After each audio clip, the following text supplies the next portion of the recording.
why don't we talk about the Trout conversation? Because Stephen A. Smith on ESPN made a comment here about Mike Trout's injury. And I really am curious about Yoni's perspective on this. But, I mean, look, Stephen A. Smith didn't hold anything back on how he felt about the injuries that Mike Trout was having and how he thinks that Mike Trout is more to blame. So let's take a listen to it, Brad. It's driving me crazy.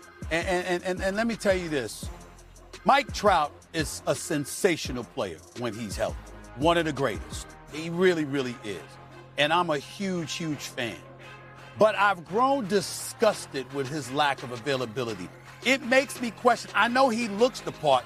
What the hell are you doing to take care of yourself? Always injured. I mean, damn, it's baseball. I mean, what are we talking about here? It's not football. It's not boxing. It's not the UFC. You're not running up and down the court 94 feet basketball for 82 nights a year. It's baseball. Half the time y'all out standing out in the outfield, you know, chewing on pumpkin seeds or something, waiting for a fly ball to come your way. How the hell is he always hurt? I don't understand this. He is always hurt. It drives me nuts when I see baseball players getting hurt. What is it that you're doing with yourself physically that you can't stay healthy playing baseball? Now, you get hit by a pitcher, so that's different. I get all of that. But these oblique injuries, you're running around the base, you catch a hamstring injury, you're running out for a fly ball, and all of a sudden something gets tweaked. What the hell is going on? So there's a lot there. And Yoni, you're back. Can you hear us? Back. And you look great, by the way. You look great and sound great. But so you heard part of that. We'll go back to the Grayson Rodriguez question after this. But essentially, Stephen A. Smith saying Trout is more the one that should be blamed because of all these injuries, right? In your opinion here, what is going on overall with Trout in your eyes? And then you can talk about this specific injury. And is that a fair criticism to say that this is on Mike Trout? Because, I mean, I've played the game of baseball and they're saying, no, it's just playing baseball. There are so many things. And that's a comment personally that grinds my gears. That sounds, and I love Stephen A. usually, but that sounds like a guy who's never played baseball in his life.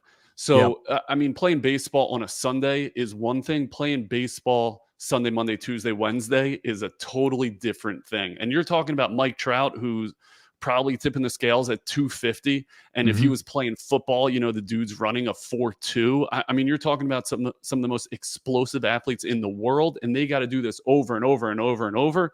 It's not a knock on Trout. Maybe, and this is a personal bias, maybe it's a knock on the training staff. Maybe it's a knock on the strength and conditioning staff. You better believe Trout's giving it his all to be on that field. The guy lives and breathes baseball. So no, I think that's crazy that Stephen A. would put that on the player. Yeah, and it is because there are so many more intricacies. And also the other part, you know, you can have bad luck, right? And we talked about your body being put in a weird position, whether you get hit by a pitch that can break a bone, having a swing where it's altered and you don't know what happens there. And Zach, what's your thought? Yeah, here? I have a quick question. Does it actually, for baseball players, because there's so many times where Trout will be standing kind of just still in center field for 5-10 minutes at a time and then has to make a sudden burst, does that cause issues for baseball players where you are kind of relaxed and, you know, it's hard to stay loose? You know, football players, basketball players are consistently running and staying loose. Whereas for a baseball player, Stephen A's right. He can be standing out there for like 5 minutes straight, just kind of chilling, and then suddenly has to make a quick burst. Does that impact kind of hurt players more in some ways?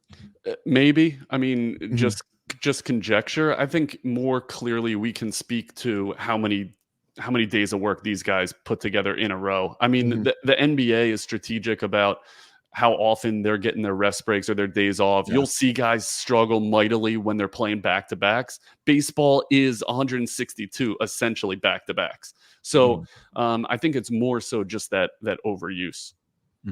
Yeah, it definitely feels like I don't know how to. Okay, I'm going to reword it here.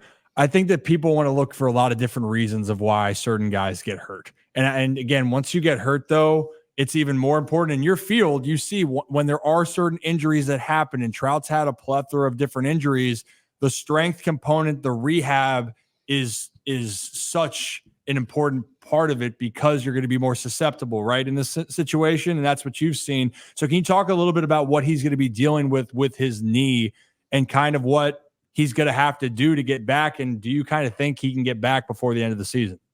Well, it totally depends what that MRI showed on his meniscus and how they're going to treat it, right? So if they go in, they're going to do surgery, right? So if they go in and do something called a meniscectomy where they cut out the little piece of tear, that's a far more rapid recovery than if they do a meniscal repair. Now, when this guy's 40, he's going to be thrilled that he had a meniscus repair. But if they repair the meniscus, you're looking at 6 to 9 months. If they cut it out, you're looking at about 3 months, right? So if it's just a meniscectomy, he can be back in 3 to 4 months at a very high level. The other thing to note, and Rip, you kind of touched on this, is really looking at the entire kinetic chain, right? So when this guy goes to unload and catch someone at third from center field, everything has to be working beautifully and in tandem. You can't just look at the knee alone. You got to look at the way the ankle interacts with the knee, interacts with the hip, et cetera, all the way up the chain, even more so with pitchers, I would say. So from a rehab standpoint, I think it's really important that we give time and attention to put that entire athlete or that entire kinetic chain back together. Yeah, it's the little things that not everyone wants to do. And in the everyday life, that's what, if you get hurt, I have a lot of family members or friends where some of them want to do the work, the physical therapy. And athletes, if you want to get back to that high level, you got to make sure that your body is going to respond the way that you hope. But regardless, if you're hoping for I say long-term success and long-term health, you got to make sure your body's feeling good, or you're going to run into the same problems. The Trout thing's fascinating. It just stinks because then the other question is going to be down the line here. Yes, he wants to play, but where are they going to be? The Angels, so they're not a team that's expected to be in the hunt. Trout is their one piece that was feeling good for them, and he was playing like an MVP, but now he's going to be out.